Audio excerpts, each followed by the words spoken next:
Another day of legal drama over Occupy injunctions. Local economy posts decent third quarter growth, but the Occupy movement is a concern. And Britain's stepping up the fight against extremism.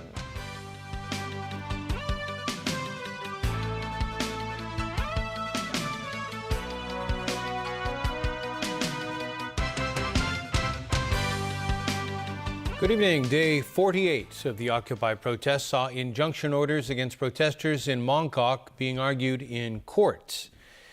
And you are again looking at live pictures of the Admiralty and Mongkok protest sites where demonstrators remain. Now, it's still not immediately clear whether the injunctions and the injunction orders will be executed. The Court of Appeal will continue to hear appeals by Occupy protesters tomorrow. And Arjoel De Silva has more. The injunction orders applied for by groups of taxi and minibus operators allow for police to assist bailiffs if they face resistance in clearing certain parts of the Mongkok protest site. Anyone suspected of contempt of court may be arrested by the police and taken to the High Court. Justice Thomas Au today added an extra paragraph to the injunction orders that says any person so arrested by the police shall be brought before the court and lawful or legal processes as soon as possible for further direction.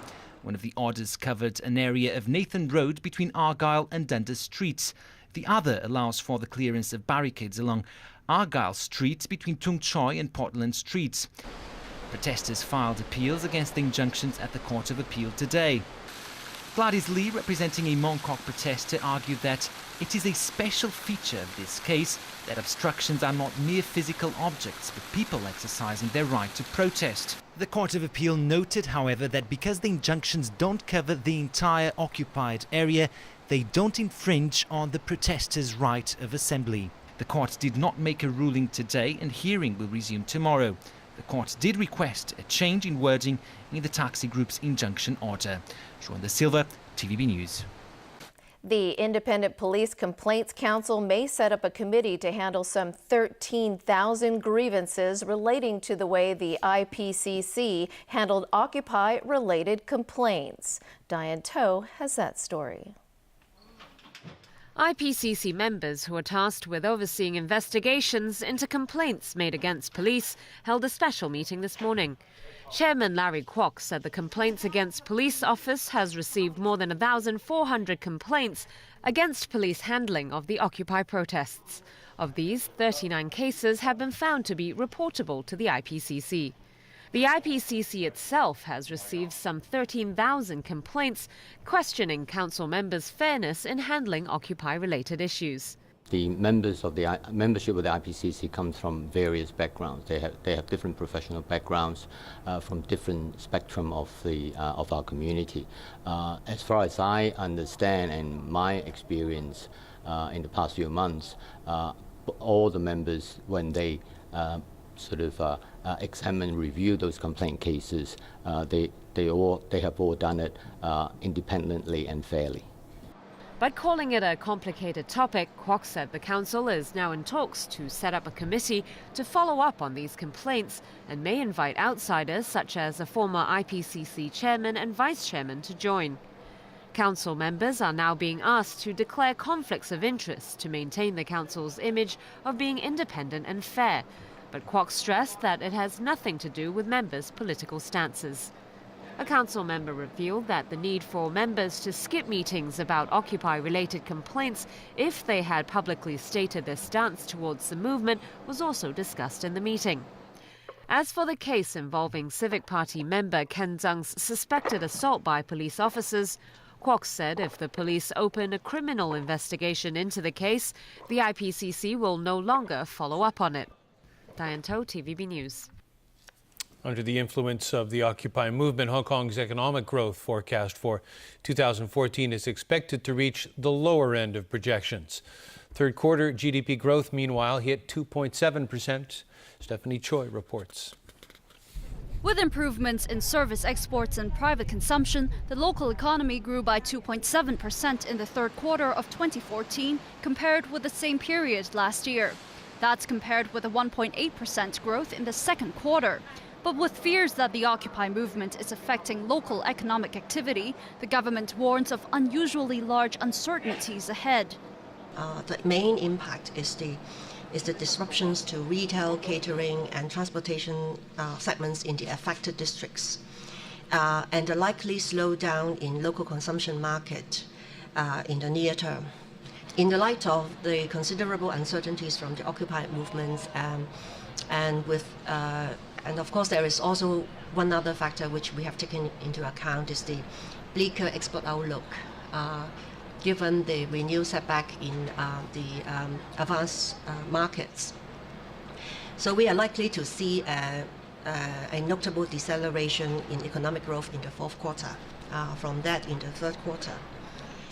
The government has now forecast 2014 growth to reach 2.2%, which is near the lower end of the forecast range of 2 to 3%.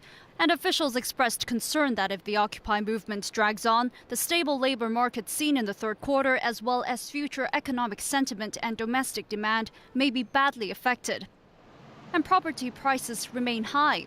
Between June and September, home prices rose by 6%, with overall prices in September exceeding the 1997 peak by 54%. Stephanie Choi, TVB News. Beijing will waive capital gains tax for investors in Hong Kong who trade through the Shanghai-Hong Kong Stock Connect scheme, which will be launched on Monday. Mainland investors buying Hong Kong equities through the link will be exempted for 3 years. The Chinese companies taking advantage of the scheme will have to pay tax. Investors have welcomed the announcement by the Ministry of Finance, saying the lack of clarity on tax policy was one of the biggest concerns about the pilot scheme.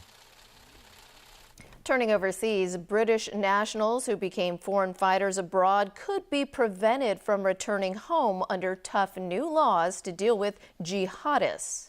The British Prime Minister made that announcement in Australia ahead of a G20 summit there. James Aiken reports. Speaker, the Prime Minister... In an address to Australia's Parliament, David Cameron said Britain will follow Australia's lead in getting tough with radicalised citizens fighting conflicts in places like Iraq and Syria. And we will shortly be introducing our own new counter-terrorism bill in the United Kingdom. New powers for the police at ports to seize passports, to stop suspects travelling, and to stop British nationals returning to the UK unless they do so on our terms. The new rules will also clamp down on airlines that don't comply with Britain's no-fly lists or security screening measures. Both Britain and Australia are part of the US-led coalition fighting extremists in northern Iraq, and both have had radicalized citizens leave to join the extremists. We must root out extremism from our schools, universities and prisons. As we do so, we must work with the overwhelming majority of Muslims who abhor the twisted narrative that has seduced some of our people. Meantime, the U.S. Defense Secretary told Congress that coalition airstrikes have dealt a blow to Islamic State's command and control, its leadership, and its revenue sources. This pressure is having an effect on potential ISIL recruits and collaborators, striking a blow to morale and recruitment. And as Iraqi forces build strength, the tempo and intensity of our coalition's air campaign will accelerate in tandem. Hagel's testimony comes days after Congress was asked to expand the U.S. mission in Iraq and send an additional 1,500 troops to the country.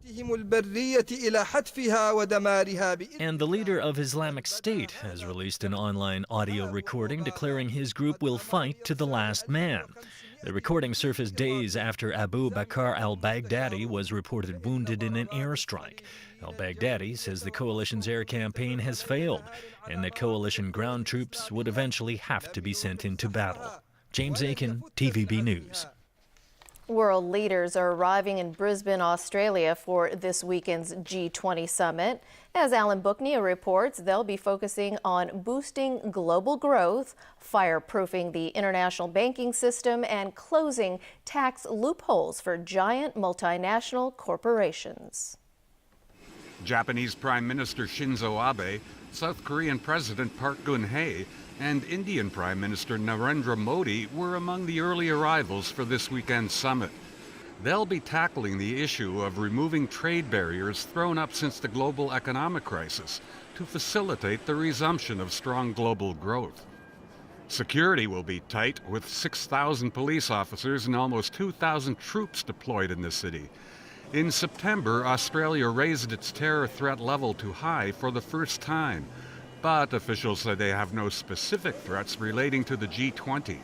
Today was also declared a holiday in Brisbane, leading to an exodus of people from the city. It's quieter right now than it normally is of a weekend or of a weekday, so it's quite eerie how quiet it has become. It probably won't stay that way long, however. 27 groups have been authorized to protest at designated areas near the summit, including Oxfam. The gap is widening between the richest and the poorest people in the world, and we want the G20 leaders to understand that what we want is inclusive growth, that the benefits of growth must benefit everyone, not just the richest people. On Sydney's iconic Bondi Beach, hundreds of people buried their heads in the sand as a symbolic demonstration of how they feel about the government's climate change policy. We thought it was a pretty humorous and potentially powerful message to send to our government that this is really what we think of your policies at the moment. The world is acting and we're sticking our heads in the sand. The Australian government has even set up a 24-hour special court in Brisbane for the weekend to deal with potential mass arrests. Alan Brookniat, TVB News. U.S. President Barack Obama in Myanmar for yesterday's East Asia Summit had a meeting today with the country's opposition leader. Obama met with Aung San Suu Kyi at her lakeside home in Yangon, where she had once been confined. 4 years after her release from house arrest, she's now a member of parliament, but she's still barred from running for president, while Suu Kyi vowed to continue to push for changes to the constitutional provision blocking her. She conceded Myanmar has not yet opened up enough democratically. Please don't worry about whether or not we will win the elections in 2015. Of course, any party wants to win the elections. I'm sure the president will tell you that. But winning is not everything. It's how you win. I'd rather lose than win in the wrong way. And as Burma approaches important national elections next year, it will be critical to ensure that all of Burma's people can participate in shaping the future of their country. North Korea is trying to boost ties with Russia. Pyongyang announced today its leader, Kim Jong-un, will soon send a special envoy to Russia. And as the country faces growing international isolation, its human rights record continues to come under scrutiny. In Seoul today, a United Nations commission said sanctions should be placed on those responsible for crimes against humanity. The commission documented and concluded that a number of long-standing and ongoing patterns of systematic and widespread violations in the DPRK met the high threshold required for crimes against humanity. I believe a two-track approach should be taken, ensuring accountability of those responsible for serious human rights violations and providing technical cooperation to help make a difference in the lives of the people of North Korea, including victims. The ultimate goal is to create a peaceful and stable situation in the Korean Peninsula. Still to come in the broadcast tonight, the defense begins closing submissions in Rafael Hui corruption case. Conviction in John Jung egg throwing case. And Roger Federer all over Andy Murray in London.